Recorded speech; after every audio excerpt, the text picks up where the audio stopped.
How to fix macro or point 0.5 zoom not working on your Android. What's up everyone, welcome back to another tutorial. In this video I'm going to show you guys how you can easily fix if you don't have your macro and 0.5 camera working properly. But before we get started, make sure to head down below to give this video a like and subscribe to the channel. So the first thing that you want to do is open up your camera app.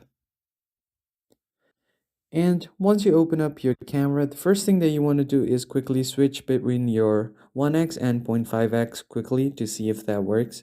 But if that's still not working, then what you can do is try to switch it to macro mode. So go on more settings and from here choose macro like this. And once you get to macro mode, you can try to switch it back to your 0.5 camera quickly. Sometimes doing this will automatically fix your problem, but if it's still not fixing it, then what you need to do is go ahead and open up your phone settings. And once you open up your phone settings, all you need to do is check for any kind of software updates. So go ahead and scroll down and tap on software update and tap on download and install. So if there is any new update available, you are going to install it. And sometimes once you update your software, it should fix your problem.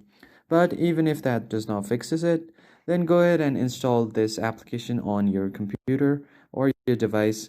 And once you get here, you are going to test all of your camera system. So on the top, you are going to swipe this tab all the way to the left and tap on tests. And from here, you are just going to tap on camera. So just find your camera here. So once you find camera, just tap on it and test your camera from this application. And if all of these are working well, then your camera is good to go. Just restart your phone once and your problem should be fixed. But if it's still not fixed, then it probably means you have problem on your hardware. So you will have to take it to a repair shop.